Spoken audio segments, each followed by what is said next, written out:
2020년 7월 12일이고요. 우리 교회 저기로는 오순절 이후에 6번째 주일입니다. 하지만 우리 교회에 있어서 오늘 주일은 우리 교회 창립 29주년을 축하하는 날입니다. 오늘이 우리 교회의 생일입니다. 하지만 코로나 바이러스로 인해서 올해는 이 창립 예배에 어떠한 특별한 행사도 갖지 못하게 되었습니다. 행사는커녕 우리가 지금 예배로 모이지도 못하는 상황이 되어서 무척이나 안타까운 마음을 가질 수밖에 없는 상황이 되었습니다. 원래대로라면 지난주부터 늦어도 오늘부터는 이곳 교회를 열고 마스크를 쓰고 있더라도 우리가 함께 모여서 예배 드릴 수 있도록 그렇게 하려고 했었는데 그게 여의치가 않게 되었습니다. 워낙 이곳 몬트레이에 확진자가 증가했고 또 우리와 함께 이 본당을 쉐어하는 미국 교회 입장에서는 교회를 오픈하는 게 좀 걱정이 되었던 것 같습니다. 그래서 오늘도 이렇게 온라인 화면으로만 여러분들을 찾아뵙게 되었습니다. 이번 창립 예배를 준비하면서 많은 것들이 뜻대로 되지 않았고 또 많은 어려움들을 느꼈습니다. 그럼에도 우리가 기대했던 것과는 달리 직접 이곳에 모이진 못했지만 그럼에도 우리에게 이렇게 현대 문물을 통해서 예배할 수 있도록 인도하여 주신 우리 하나님께 감사를 드립니다. 또한 이 자리에 핸드폰으로 혹은 좀 더 큰 스크린으로 이 예배를 보고 계신 우리 교우분들 또 많은 성도님들 이렇게 예배에 함께 해주셔서 참으로 감사를 드리고 또 환영한다는 말씀을 드리고 싶습니다. 혹시 2020년 올해 우리 가나안교회 표가 뭔지 기억하십니까? 올해 우리 교회 표어는 다시 일어서는 교회입니다. 다 기억하시나요? 사실 작년 말에 이 교회 표어를 공개하고 만들 때만 해도 올해 이런 일이 일어날 줄은 전혀 몰랐었습니다. 그래서 이 교회 목표를 처음 말씀드릴 때만 해도 몇몇 분들이 그렇게 얘기하시더라고요. 우리가 언제 넘어졌었냐고. 그런데 우리가 지금은 넘어져 있습니다. 자, 그런데 그거 아십니까? 하나님께서 우리에게 이 2020년 표고를 주신 게 지금 저에게는 정말 큰 희망이 되고 있습니다. 마치 올해 이런 일이 생길 줄 알고 있었던 것처럼 하나님께서 우리 교회를 그리고 여러분들을 크게 들어서 쓰실 거라는 그런 기대를 갖게 되기 때문입니다. 오늘은 창립 예배지만 이 온라인 화면으로만 예배를 드리기 때문에 우리가 이곳에 직접 모이는 것과 비교하면 좀 조촐해 보일 수밖에 없습니다. 하지만 예배라는 게 하나님께 드려지는 건데 조촐한 게 어디 있겠습니까? 우리가 신령과 진정으로 예배를 드릴 때 하나님께서 우리가 드리는 이 예배를 기뻐 받아주시리라 믿습니다. 지난주에도 말씀을 드렸습니다만 예배를 통해서 우리가 변하지 않으면 아무리 화려한 예배를 드려도 그것만큼 허망한 것이 없습니다. 특별히 오늘 이 창립 예배를 통해서 여러분의 결단과 변화가 시작되는 귀한 계기가 되기를 바라고 소원합니다. 자, 지금부터 1시간입니다. 우리가 신령과 진정으로 함께 예배를 드릴 때 비록 몸은 여기 예배당에서 멀리 떨어져 있지만 이곳에 모여 있을 때와 동일한 은혜, 아니 더 큰 은혜가 여러분 한 사람 한 사람에게 임하는 그런 특별한 예배 시간이 다 되시기를 주님의 이름으로 축원합니다. 우리 함께 머리 숙여서 이 예배를 위해서 또 예배를 드리는 우리의 심령을 위해서 함께 기도하며 예배를 시작하도록 하겠습니다.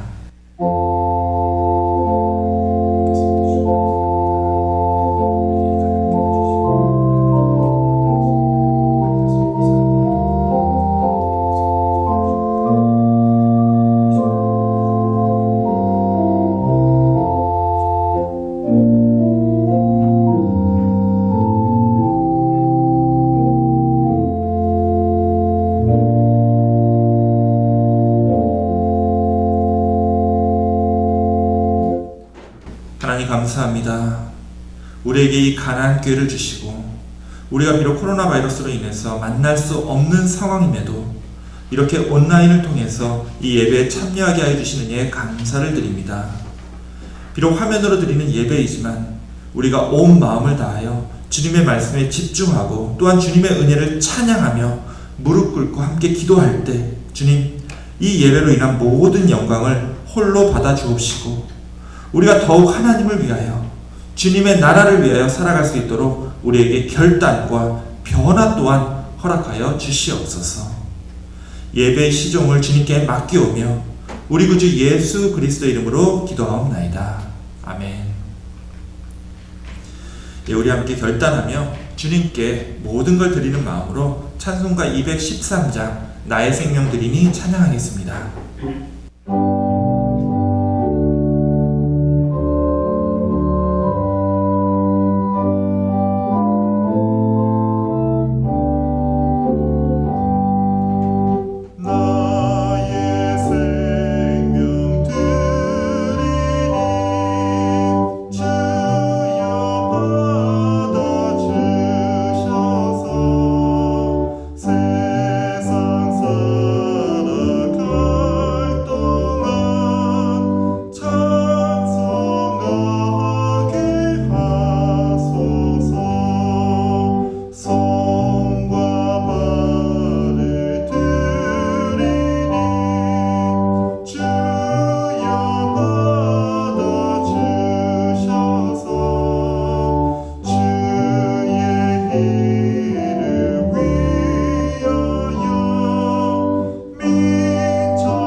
함께 교독문 53번 시편 121편을 함께 교독하겠습니다.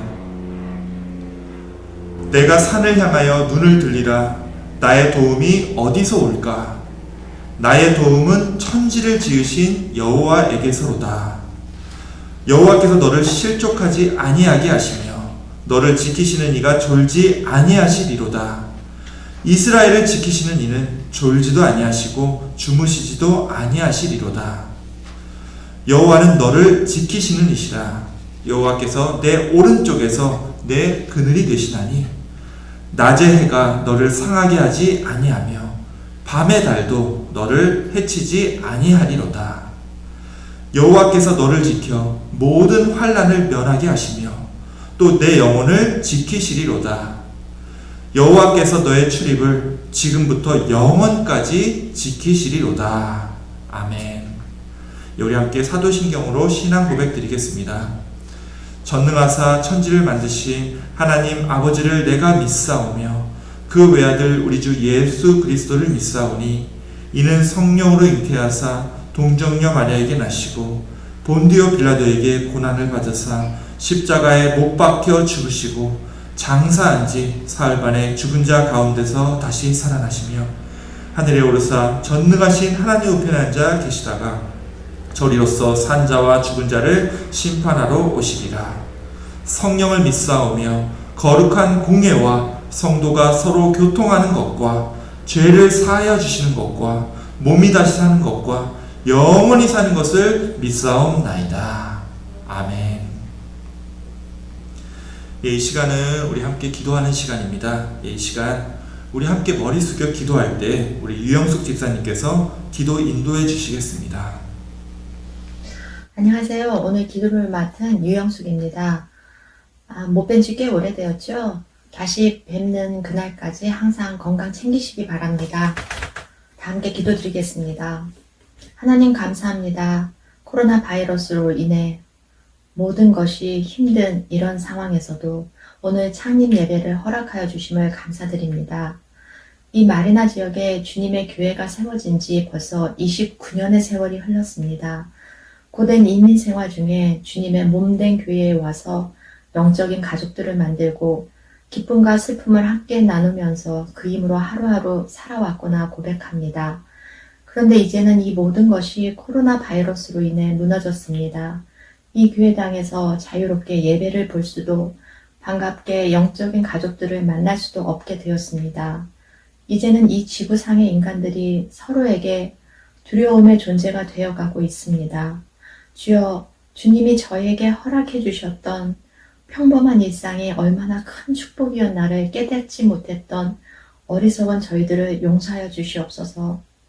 범사에 감사하라. 이는 그리스도 예수 안에서 너희를 향하시는 하나님의 뜻이니라. 이 성경 말씀을 입으로만 떠들었던 저희들을 용서하여 주시옵소서. 창립 예배를 드리는 이날, 이 시간에 주님 앞에 무릎 꿇고 회개의 기도를 올립니다. 주님의 뜻을 따르지 않고 나의 소견에 옳은 대로 행하는 어리석은 저희들을 불쌍히 여겨주시어서 이 생일날에 주님의 진정한 자녀로 다시 탄생시켜 주시옵소서. 저희에게 긍휼을 베풀어 주시어서 이 나쁜 균들을 빨리 없애주시고 주님의 사랑 안에서 자유로운 만남이 이루어지고 함께 모여 기도하며 입 벌려 마음껏 찬양할 수 있는 날이 빨리 오기를 기도드립니다. 저희들의 간절한 소망을 이미 들어주심을 믿고 감사와 찬양으로 이 예배를 올려드립니다. 예배의 시종을 주님께 맡기오니 주님 홀로 영광 받으시옵소서.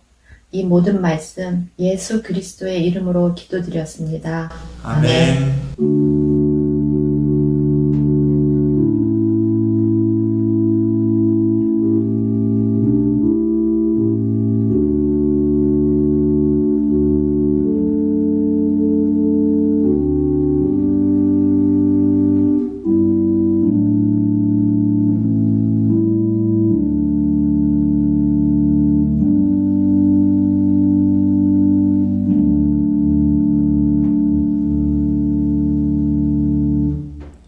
예, 집사님 기도 감사합니다. 기도하신 대로 우리가 모여서 마음껏 찬양하고 교제할 수 있는 시간이 속히 오기를 기원합니다. 예, 오늘 말씀을 봉독하도록 하겠습니다. 오늘 말씀은 저희 목회자 가정을 빼면은 우리 교인들 중에 가장 젊으신 분이죠.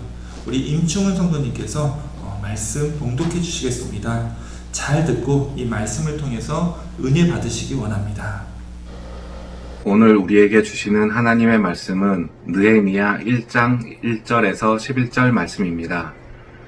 하가랴의 아들 느헤미야의 말이라. 아닥사스다 왕 제20년 기슬루 월에 내가 수상궁에 있는데 내 형제들 가운데 하나인 하나니가 두어 사람과 함께 유다에서 내게 이를 얻기로 내가 그 사로잡힘을 면하고 남아있는 유다와 예루살렘 사람들의 형편을 물은즉 그들이 내게 이르되 사로잡힘을 면하고 남아있는 자들이 그 지방 거기에서 큰 환난을 당하고 능욕을 받으며 예루살렘 성은 허물어지고 성문들은 불탔다 하는지라. 내가 이 말을 듣고 앉아서 울고 수일 동안 슬퍼하며 하늘의 하나님 앞에 금식하며 기도하여 이르되 하늘의 하나님 여호와 크고 두려우신 하나님이여 주를 사랑하고 주의 계명을 지키는 자에게 언약을 지키시며 긍휼을 베푸시는 주여 간구하나이다. 이제 종이 주의 종들인 이스라엘 자손을 위하여 주야로 기도하오며 우리 이스라엘 자손이 주께 범죄한 죄들을 자복하오니 주는 귀를 기울이시며 눈을 여시사 종의 기도를 들으시옵소서. 나와 내 아버지의 집이 범죄하여 주를 향하여 크게 악을 행하여 주께서 주의 종 모세에게 명령하신 계명과 율례와 규례를 지키지 아니하였나이다. 옛적에 주께서 주의 종 모세에게 명령하여 이르시되 만일 너희가 범죄하면 내가 너희를 여러 나라 가운데에 흩을 것이요 만일 내게로 돌아와 내 계명을 지켜 행하면 너희 쫓긴 자가 하늘 끝에 있을지라도 내가 거기서부터 그들을 모아 내 이름을 두려고 택한 곳에 돌아오게 하리라 하신 말씀을 이제 청하건대 기억하옵소서. 이들은 주께서 일찍이 큰 권능과 강한 손으로 구속하신 주의 종들이요 주의 백성이니이다. 주여 구하오니 귀를 기울이사 종의 기도와 주의 이름을 경외하기를 기뻐하는 종들의 기도를 들으시고 오늘 종이 형통하여 이 사람 앞에서 은혜를 입게 하옵소서 하였나니 그때 내가 왕의 술관원이 되었느니라. 아멘. 예, 이것은 오늘 우리들에게 주시는 하나님의 말씀입니다. 아멘. 예, 말씀 봉독 감사합니다. 우리 말씀 전에 함께 기도하겠습니다. 하나님 감사합니다. 오늘 말씀을 통하여 우리의 눈과 귀가 열리고 우리의 영혼이 깨어나며 우리의 삶이 변하는 역사가 일어나게 하여 주옵소서. 특별히 이 힘들고 무력한 시기에 주님, 우리를 이 교회로 정말 주님의 택한 자들로서 이 예배에 불러주셨사오니 우리가 다시 주님의 제단을 쌓고 우리의 신앙을 새롭게 정비하며 이 시대에 정령 주님께 쓰임받는 귀한 믿음의 자녀들이 다 될 수 있도록 이 시간을 지혜와 결단으로 충만케 하여 주옵소서. 우리 구주 예수 그리스도의 이름으로 기도합니다. 아멘. 예, 앞서도 말씀을 드렸듯이 오늘은 우리 교회가 세워진 지 햇수로 29년이 되는 날입니다. 1992년도에 작년에 우리가 초대를 한번 했었죠. 초대 목사님이셨던 이진식 목사님께서 이곳 한인들의 요청에 의해서 몬트레이에 감리교회를 세우셨었는데요. 몬트레이 쪽보다는 이곳 마리나가 우리 한인들이 모이기가 더 수월하다고 해서 저쪽 퍼시픽 그루브에서 여기 마리나로 이사를 왔습니다. 예, 그러는 동안 많은 것이 바뀌었습니다. 예전에는 이곳에 한인들이 많았다고 들었습니다. 물론 지금도 많습니다. 적은 숫자는 아니죠. 그런데 예전에는 젊은 가족들도 많았고 아이들도 넘쳐났다고 들었습니다. 하지만 지금은 그땐 젊었던 여러분들이 이제는 좀 나이가 들어서 이곳에 남아 계시고 교회에 오면 늘 떠들고 장난쳤던 그 아이들은 이제 다 장성해서 이곳 몬트레이를 떠났습니다. 예, 젊은 사람들은 직장을 찾고 또 가정을 이루어야 되기 때문에 이곳에 계신 부모님 곁을 떠나야 했고 이제 이 지역에는 나이 드신 분들 위주로 자리를 잡게 되었습니다. 예, 우리 교회도 마찬가지죠. 사실 나이로 따지면 우리 교회에서는 저와 제 아내가 가장 어린 축입니다. 자, 그러다 보니 여러분들 마음속에 늘 불안함이 있을 겁니다. 더 이상 젊고 새로운 가정이 유입되지 않고 기존에 계신 분들은 1년, 2년 나이를 먹어가니까 이 지역과 이 교회를 걱정하시는 분들은 항상 마음속에 10년 후에는, 아니 당장 5년 후에는 이 교회가 어떻게 될까, 이런 불안한 마음들을 갖고 계실 겁니다. 예, 저도 목회자이기 때문에 여러분과 같은 걱정과 고민을 하고 있습니다. 하나님께서 알아서 해주시겠지 하는 생각이 들면서도 앞으로 어떻게 될지에 대해서는 늘 기도하고 하나님께 간구하고 있습니다.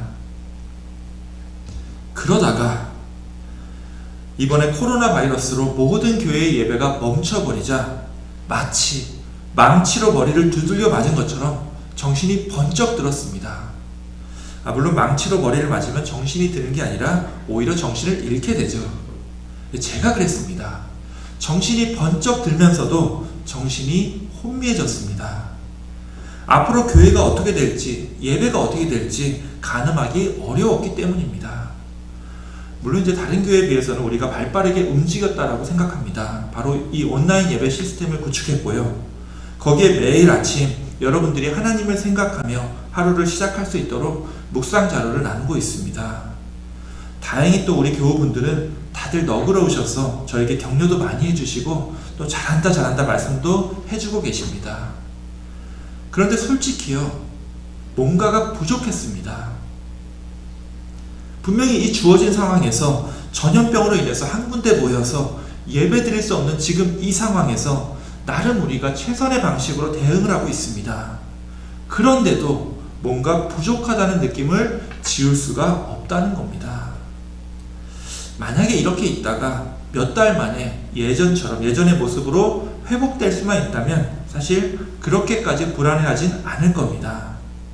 그런데 이번 달에도 시도해봤지만 여기 몬트레이가 이 확진자 숫자가 만만치가 않아서 이제는 정말 언제 다시 예배당을 오픈할 수 있을지 불확실한 상황이 되었습니다. 이제는요, 곧 다시 예전으로 돌아갈 수 있겠지 하는 그런 막연한 기대를 갖기보다는 지금 이 시대에도 당당히 기능할 수 있는 새로운 그리고 건강한 교회를 만들어야 하는데 지금 우리 사정이 녹록지가 않다는 이유로 벌써 4개월 동안 이렇게 한 주 한 주 버티고 있는 실정입니다. 솔직히요, 다들 지금 상황이 임시라고 생각할 겁니다. 그래서 그동안 유지했던 모임들도 다 멈추고 성경 공부라든지 찬양 모임도 다 못하고 있는 상황이지만 지금은 어쩔 수 없다든지 나중에 교회가 다시 열리면 그때 가서 다시 시작해야지 이렇게만 생각하고 계실 줄 압니다. 이러다 조만간 다시 예전처럼 모일 수만 있다면 그렇게 생각하는 것도 사실 나쁘지 않은 방법입니다. 하지만 지금은요, 언제 다시 모여서 옛날처럼 우리가 함께 예배드리고 모임을 가질 수 있을지 알 수가 없는 상황이거든요. 그래도 다행히 우리 지휘자님 통해서 좀 이따 이제 보시겠지만 오늘처럼 이렇게 따로따로 나뉘어 있지만 찬양도 준비하고 이거 위해서 따로 녹화하는 그런 모임도 우리가 갖고 있습니다.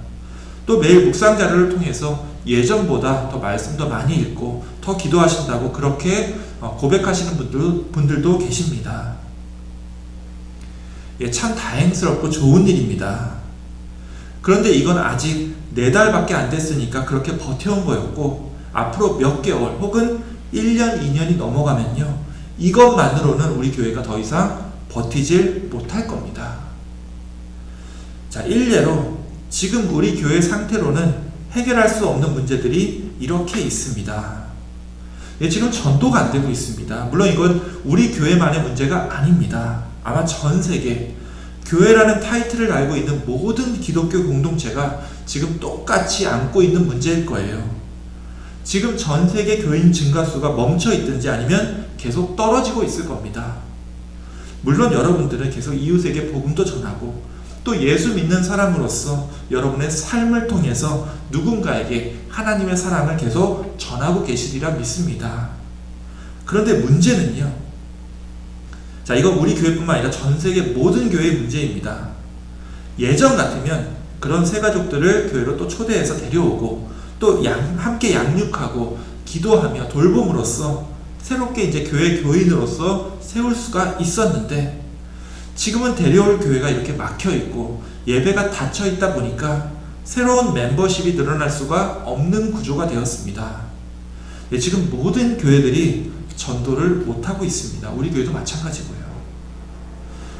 또 요새 이제 소그룹 모임 자체를 열 수가 없다 보니까 제자 양육이 되지가 않습니다. 제자 양육이 없다는 건요, 보통 심각한 이야기가 아닙니다. 지금 우리 교회에서 리더들이 더 이상 만들어지지 않는다는 얘기거든요. 지금 이 강단에서 온라인으로 말씀을 전하고 있는 저 목회자 외에는 교회 리더가 나올 수가 없는 구조가 되었습니다. 교회 공동체에 리더가 없고 교회가 조직적으로 기능할 수 없다는 건요, 우리에게 심각한 도전을 줍니다. 하나님께서 세우신 주님의 몸된 교회는요, 여러분이 가지고 계신 각자의 은사와 직분대로 교회의 사역을 함께 이루어 나가는 공동체여야 합니다. 지금 우리가 직분대로 교회 일을 하지 못하고 그냥 지금처럼 수동적으로 목사님 말씀만 의지하고 있으면요, 교회와 교인들은요, 더 이상 성장할 수가 없죠. 이 재정 문제도 마찬가지입니다. 물론 이제 우리 교우분들 자발적으로 헌금 열심히 하고 계십니다. 저 만날 때마다 저에게 직접 전달해 주시는 분들도 있고요. 또 교회에 직접 오셔서 헌금함에 넣어주시는 분도 있습니다. 자, 그런데 교회 관점에서 이 전체 재정의 수준은 말할 수 없이 떨어졌습니다.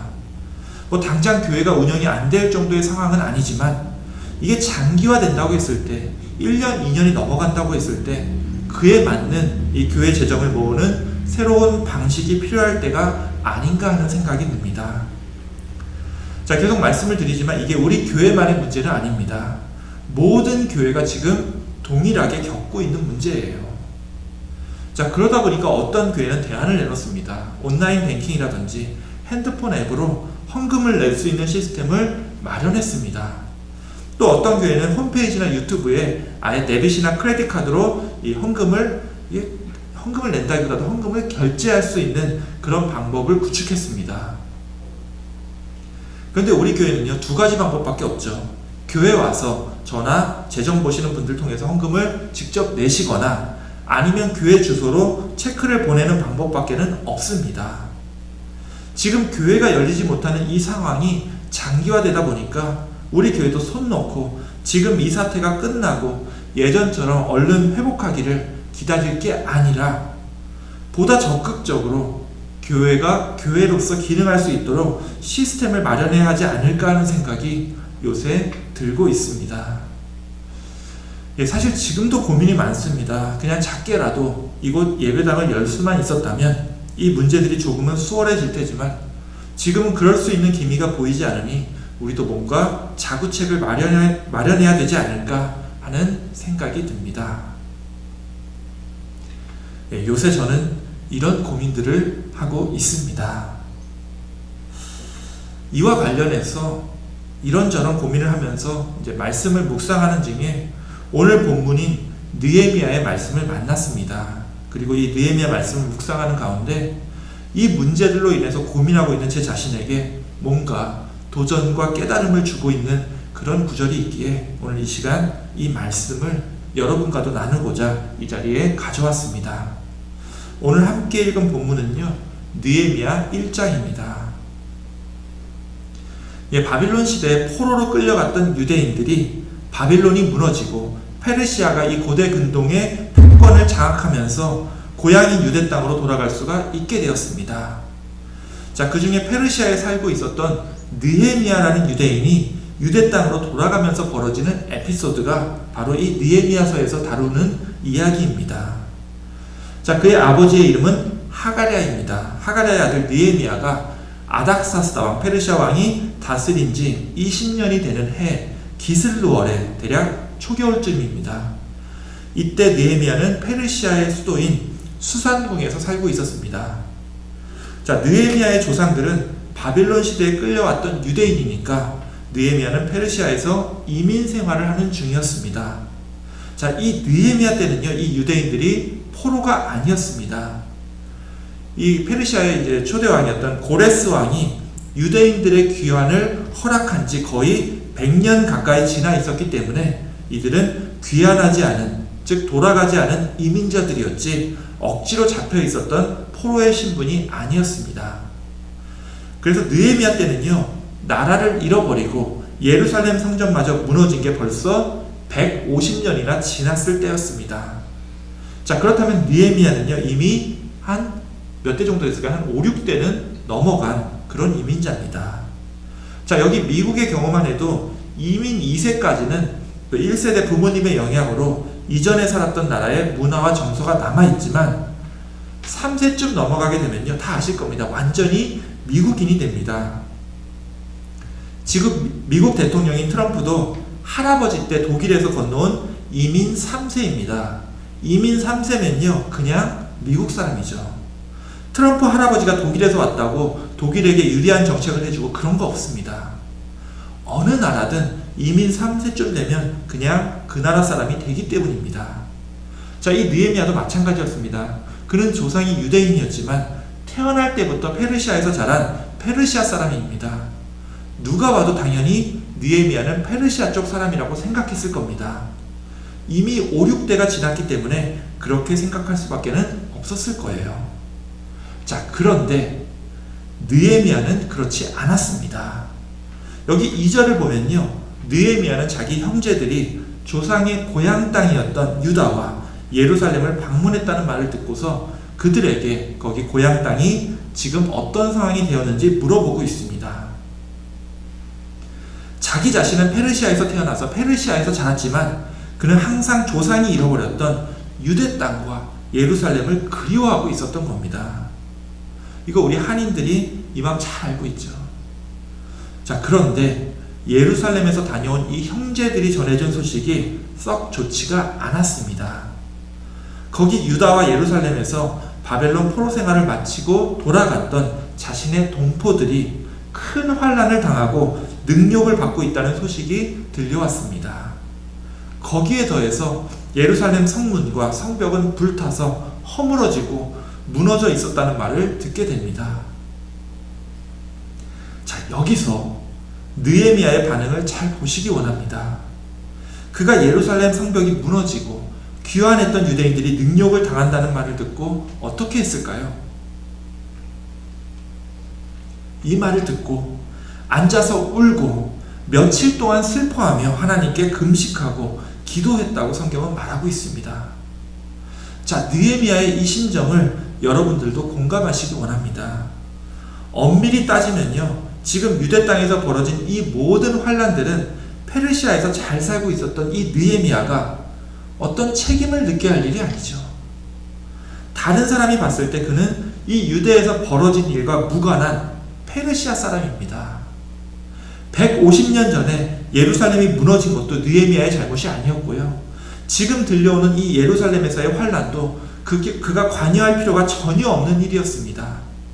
그런데 느헤미야는요, 그렇지 않았다는 겁니다. 그 모든 환란이 자기의 잘못 때문에 벌어진 양, 느헤미야는 무릎 꿇고 울며 하나님께 기도하기 시작한 겁니다. 우리가 지지난주에 다니엘에게 있었던 이야기를 나눴었습니다. 다니엘도 느부갓네살의 총애를 받고 있는 그런 바빌론의 신하였지만 그 역시 느헤미야처럼 예루살렘과 유다를 위하여 하루에 3번씩 서쪽을 향해서 기도했었죠.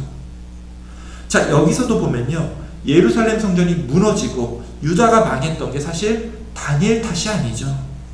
자, 그런데도 이 느헤미야도 그렇고요, 다니엘도 그렇고 고향 땅을 위해서 이렇게 매일매일 열심히 하나님께 기도했습니다. 자, 잘 보세요. 다니엘 시대도 그렇고 느헤미야 시대 때도 그렇고요, 하나님께 쓰임 받는 사람은 이렇게 함께 아파하고 공감하고 그리고 기도하는 사람입니다. 힘든 일이 있을 때, 세상이 또 잘못 돌아가고 있을 때 욕을 하고 비난을 하는 건요, 당장은 속이 시원할지 몰라도 이 세상을 아무것도 변화시키지 못합니다. 오직 하나님께 무릎 꿇고 그것이 나로 인해 일어난 것이 아니라 할지라도 함께 회개하고 하나님을 붙잡고 간구할 때에 비로소 하나님이 일으켜 세워주신다는 거예요. 하나님 앞에 무릎을 꿇지 않는 사람은요, 하나님이 결코 일으켜 세우는 법이 없습니다. 뭐 당연하죠. 이미 자기 혼자 서 있는데 하나님이 굳이 일으켜 세울 필요가 없죠. 오직 하나님께 무릎 꿇고 엎드리며 하나님을 붙잡는 사람만이 하나님께서 일으켜 세워주시고 하나님의 일에 동참할 수 있게 된다는 거예요. 자, 실제로요, 오늘 함께 읽은 이 느헤미야 1장은요 이렇게 끝이 납니다. 5절부터 시작된 이 느헤미야의 기도는요, 여기 11절에서 이렇게 마무리가 되고 있습니다. 주여 구하오니 귀를 기울이사 나의 기도를 들어주시고, 그 다음 어떻게 되죠? 오늘 종을 형통하게 하사. 자, 이게 무슨 말이죠? 종을 형통하게 하사. 자, 잘 보세요. 나 잘되게 해달라는 기도예요. 자기가 이 페르시아에서 출세하게 해달라는 기도예요. 자, 이거 분명하게 보셔야 합니다. 그 이유가, 자기가 이 페르시아 땅에서 출세해야 되는 이유가 자기의 욕심과 자기 개인의 영달을 위해서가 아니라는 겁니다. 오히려 사람들에게 은혜를 입어서 지금보다 더 크고 위대한 하나님의 사역을 할 수 있도록 그 디딤돌로 삼기 위해서입니다. 자, 느헤미야가 왜 이렇게 얘기했죠? 느헤미야에게는요, 지금 삶의 우선순위가 돈이나 권력에 있지 않고 하나님의 뜻을 이루는 데 있었기 때문입니다. 하나님께서 주신 사명을 감당하고 그 뜻을 이루는 것이 목표지, 출세하고 잘 나가는 것이 그의 삶의 목표가 아니었다는 거예요. 자, 이거 굉장히 멋있는 기도입니다. 우리도 배워야 할 기도예요. 여러분들도 마찬가지죠. 여러분이 벌고 있는 돈이나 여러분이 얻으려고 그렇게 노력하는 이 사회적 지위는요, 여러분 삶에 궁극적인 목표가 돼선 안 된다는 거예요.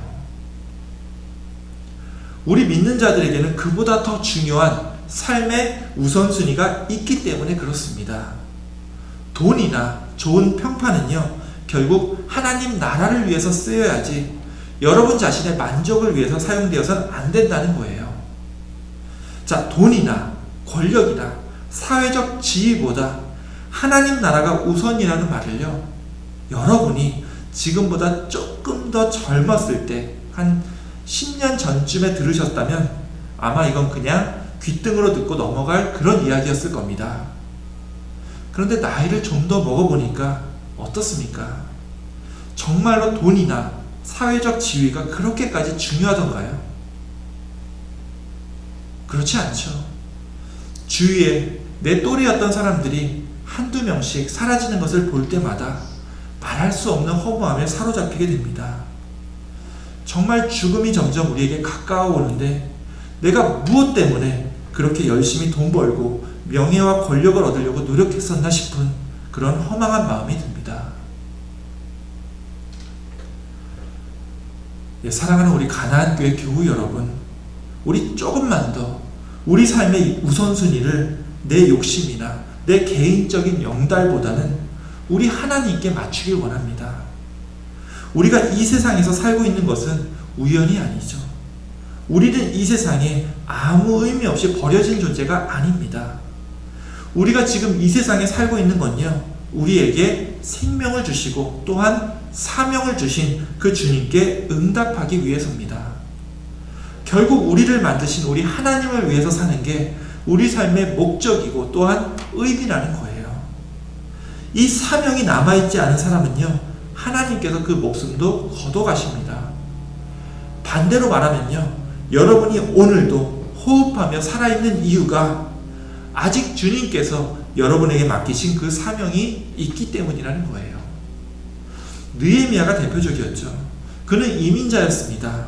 이미 페르시아 안에서 잘 나가는 고관이었습니다. 굳이 자신의 고향 땅도 아니고 한참 위에 있는 조상님이 아주 예전에 살았다고 하는 그런 땅이 허물어지고 황폐해졌다는 말을 듣고서 느헤미야는요, 자신의 삶의 목적이 페르시아에 있는 게 아니라 이 예루살렘에 있음을 깨닫게 됩니다. 하지만 지금 자신의 힘으로는 예루살렘을 위해서 아무것도 바꿀 수 없다는 것을 알고, 자, 어떻게 하죠?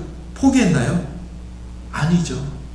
자신이 예루살렘을 위해 성벽을 쌓을 만한 권력과 지위를 달라고 하나님께 기도하고 있습니다. 자, 이것이 느헤미야가 하나님께 쓰임받은 이유죠.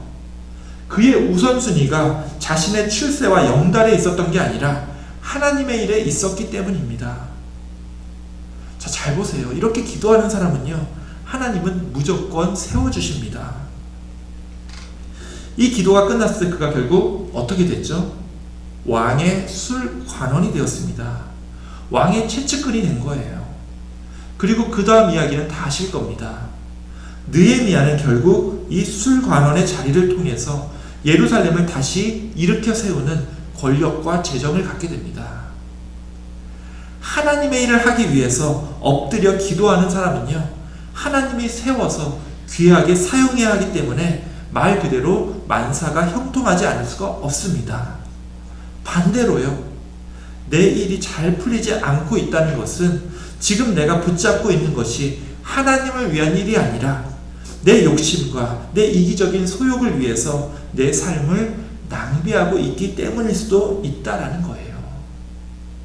그렇기 때문에 이 느헤미야가 무릎 꿇고 기도했던 이 사실을 반드시 기억하기 원합니다. 예, 우리 교회가 오늘로 29주년, 이제 내년이면 횟수로 30년이 됩니다. 하지만 지금 우리 교회는 다른 교회들도 그렇듯이 이 문제들을 제대로 해결하지 못하고 있습니다.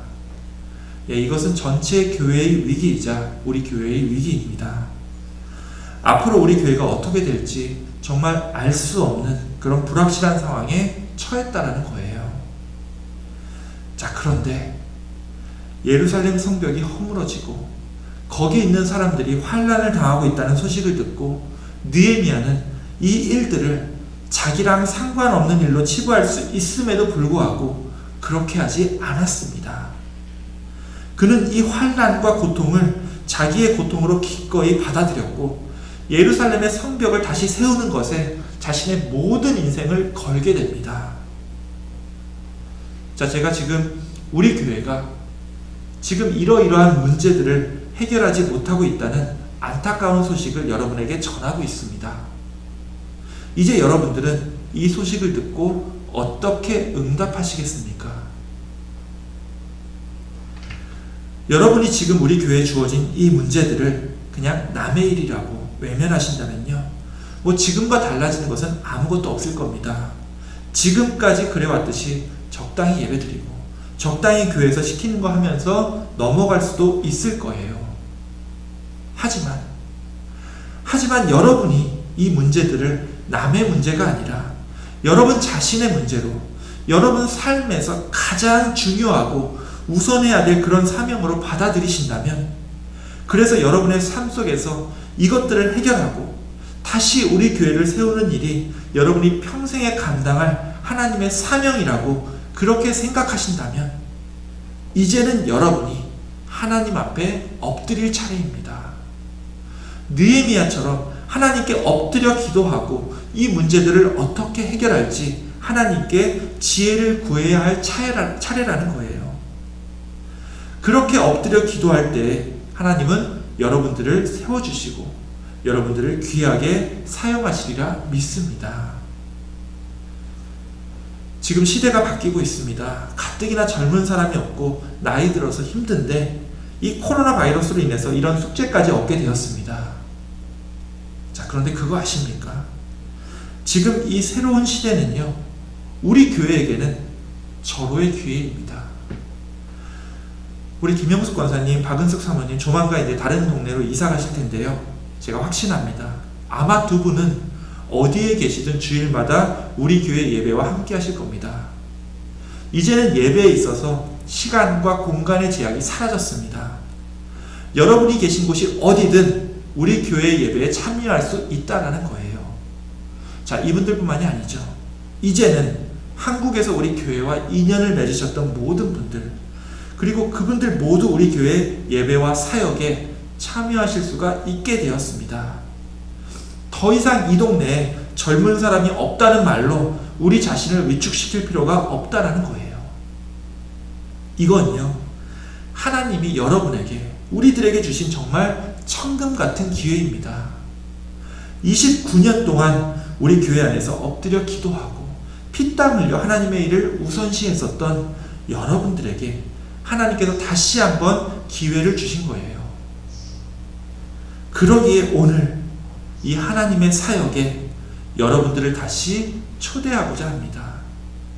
더 이상 전염병을 핑계로, 우리가 모일 수 없는 상황이라는 핑계로 아무것도 하지 않고 시간이 지나면 예전으로 돌아가겠지, 그렇게 생각했었던 우리의 나태한 마음들을 다 버리시고요, 하나님이 우리 교회를 귀하게 사용하시기 위해서 다시 한번 우리에게 주신 이 귀한 사명들로 여러분들을 초대합니다. 이제 이 사명을 감당하기 위해 하나님께 엎드려 기도하며 지혜를 구하고 이 사명을 받드는 여러분들이 되시기를 원합니다.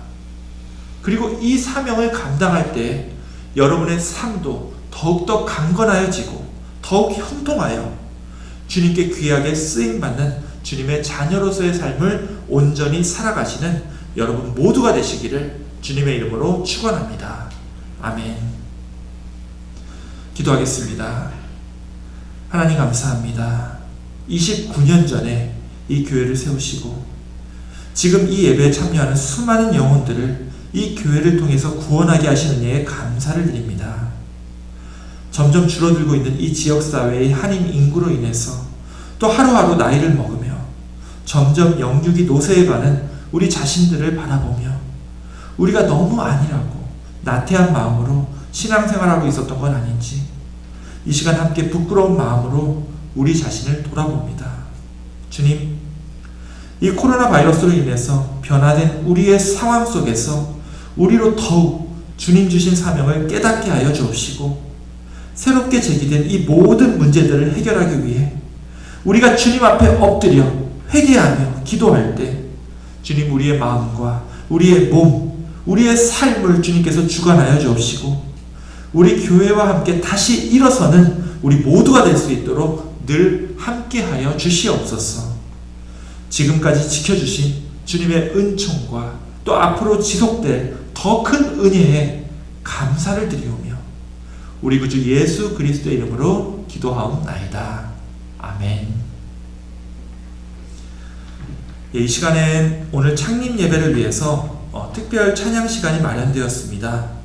오랜만에 우리 성가대원들과 전문 뮤지션들이 함께 모여서 굉장히 멋있는 곡을 찬양하게 됩니다. 이제 이 성가대 찬양 들으시면서 많은 은혜 받으시기 원합니다.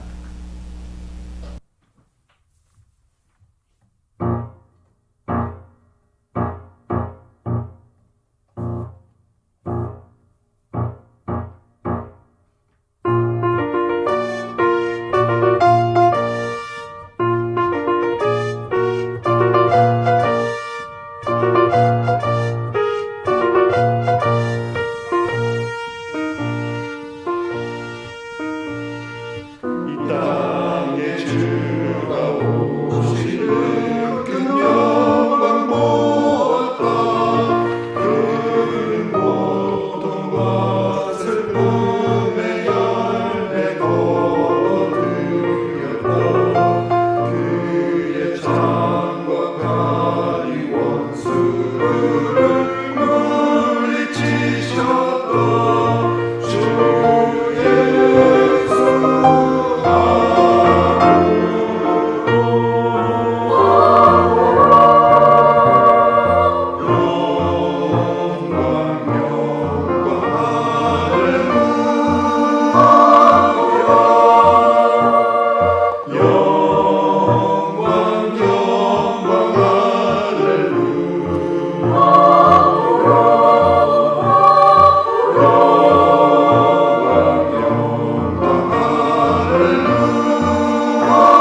예, 오늘 창립 예배를 위해서 이렇게 힘든 곡을 또 연습하시고 또 녹음하시고 또 따로 모여서 이렇게 또다시 비디오 촬영까지 하고, 예, 우리 성가대원들 정말로 감사드립니다. 찬양 너무 은혜롭습니다. 예, 그리고 멀리서 우리 창립 예배를 위해서 이렇게 함께 애써주신 우리 소프라노 김주미 선생님과 변희경 선생님 정말로 감사를 드리고요. 또 한국에서 또 이렇게 찬양에 참여해주신 우리 아버님 박창규 집사님께도 감사를 드립니다. 예, 함께 모여 하나의 노래를 부르는 모습이 너무 은혜로웠습니다. 또 이렇게 매주 반주를 포함해서 감동스러운 영상을 만들어주신 우리 박현지 사모님께도 감사를 드립니다. 이번 곡이 준비도 그렇고 영상 편집도 그렇고 그리고 이제 화냈던 것도 그렇고 정말 제일 오래 걸렸던 것 같습니다. 참으로 감사합니다. 예, 이 시간은 봉헌 기도의 시간입니다. 우리가 지금 이 유튜브를 통해서 온라인으로 모이기 때문에 이 예배 중에 실제로 헌금을 낼 수도 받을 수도 없습니다. 그래서 지금까지는 여러분이 가지고 계신 봉투에 매주 내실 헌금들을 잘 넣어서 가지고 계셨다가 나중에 우리의 공예배가 재개되고 회복될 때 그때 한 번에 내주십사 이렇게 말씀을 드렸었는데요. 자, 그런데 이제 이 예배를 다시 오픈하는 것이 언제가 될지 기약할 수 없다 보니 이제는 여러분에게 적극적으로 헌금을 좀 보내달라고 말씀을 드리고 싶습니다. 주중에 전화 이제 재정 보시는 분들에게 연락해서 이렇게 주셔도 괜찮고요. 또 토요일 10시부터 1시간 동안 이 예배 녹화를 하고 있으니까요. 이곳에 오셔서 함께 예배도 드리고 또 봉헌도 하시면 좋겠습니다. 예, 그것도 어려우신 분들은 교회 주소로 해서 체크로 보내주셔도 괜찮습니다. 중요한 것은 우리의 삶 속에서 정말 중요한 것이 무엇인지 그것을 행하며 그 우선순위에 따라서 우리의 삶을 주님 주신 사명대로 더 의미 있게 만들어야 된다는 겁니다. 이 힘든 시기에 우리가 하나님께 예물을 바침으로 정말 하나님께 무릎 꿇고 간구했던 우리의 기도와 우리의 정성이 온전히 주님을 향해 나아가기를 원합니다. 예, 이제 우리 여러분이 지금 봉헌하는 여러분의 삶과 그 심령 위에 함께 기도하고자 합니다. 다 함께 기도하겠습니다. 예, 하나님 감사합니다. 20년 전에 이곳에 가나안 교회를 세워주시고 수많은 영혼들이 이 교회를 통해서 주님의 사역을 나눌 수 있게 해주시는 예 감사를 드립니다. 지금 비록 코로나 바이러스로 인해서 서로 얼굴을 맞대고 함께 친교의 교제를 나눌 수는 없지만 그럼에도 이 유튜브를 통해서 각처에 흩어져 있는 우리 모든 주님의 자녀들이 시간과 공간의 한계를 넘어서 함께 예배하게 해주시는 예 감사를 드립니다. 오늘 이 시간 비록 직접 헌금을 바칠 수는 없지만 우리 믿음의 씨앗을 드리는 마음으로 주님 앞에 이렇게 봉헌하오니 주님께서 기쁘게 흠양하여 주옵시고 주님의 사명을 감당하기 위해 세상에 나가 일하고 수고하는 그 모든 손길에게도 주님께서 함께하여 주시고 특별히 전염병으로 불안과 위축된 마음으로 지내고 있는 우리 교우들에게 항상 주님 주시는 안전함과 강건함으로 살아갈 수 있도록 늘 든든하게 지켜주시옵소서. 저희들 부족한 것이 많을 줄 압니다.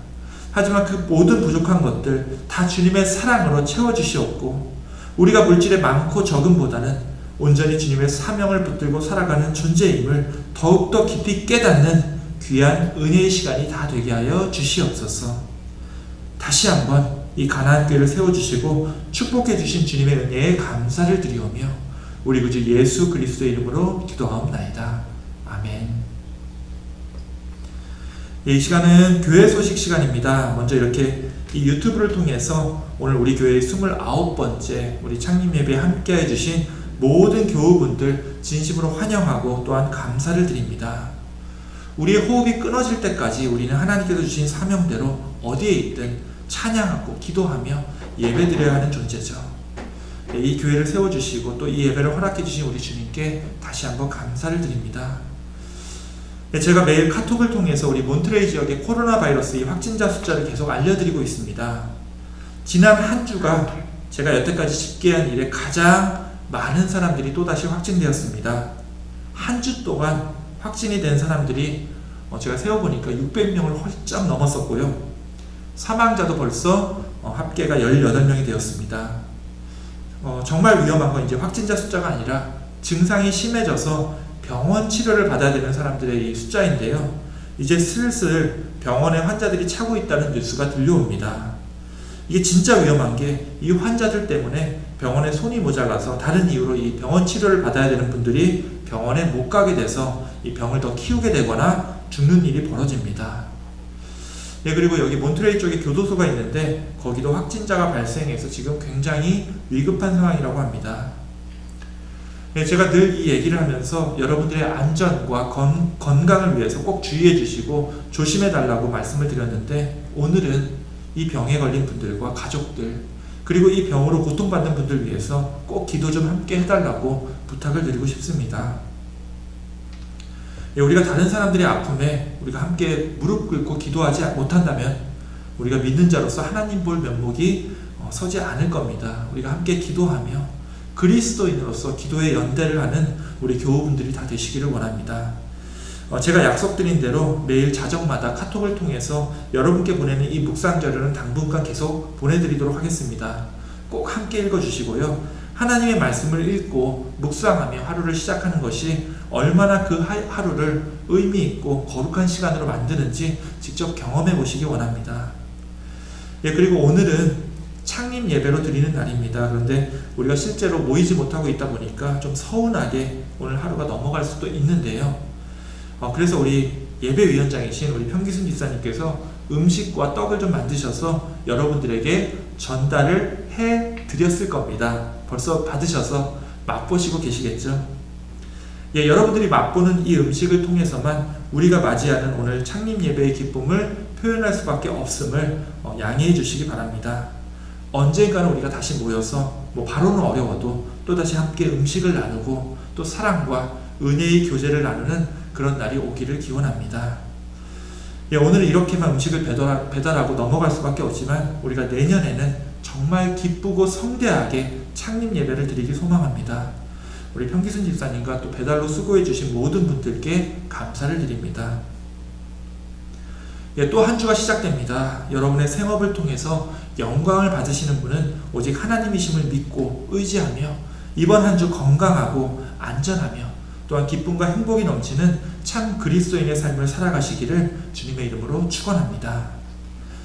예, 그럼 마지막으로 우리 찬송가 210장 함께 찬양하고 기도로 마치겠습니다.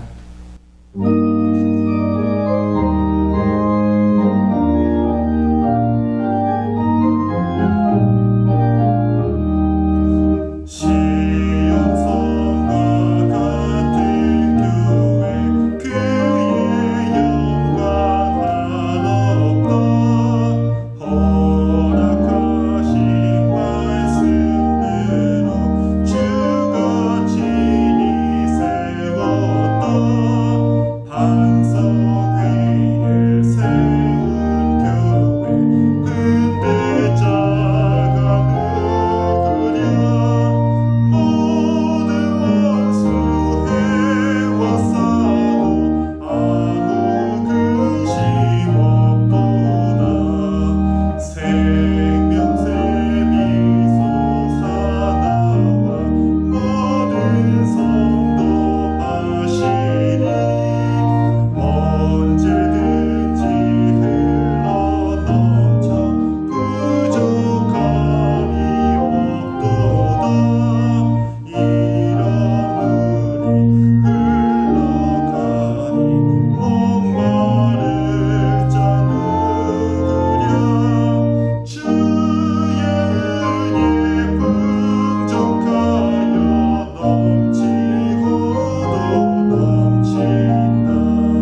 네, 기도하겠습니다. 이제는 우리 가나안 교회의 든든한 몸이 되시는 우리 구주 예수 그리스도의 은혜와 우리를 자녀 삼아 주신 아버지 하나님의 그 크신 사랑과 우리 교회를 통해 또 우리 교우들의 삶을 통해 언제나 구원의 역사를 펼치시는 성령 하나님의 교통 충만하심이 이제 이 예배가 끝나고 또다시 불안과 걱정이 가득한 우리의 삶으로 돌아갈 때 오늘 배운 대로 내 욕심과 내 개인의 이기적인 소욕보다는 진정 하나님께서 주신 그 사명을 온전히 감당하고 그것을 최우선순위로 삼으며 거룩하고 의미 있는 삶을 살아가기로 결단해 나아가는 우리 사랑하는 가나안 교회의 모든 성도들 머리 위에 그들의 안전과 건강 위에 또 이 예배를 온라인으로 드리고 있는 모든 성도들의 삶 위에 영원토록 함께 있을지어다. 아멘.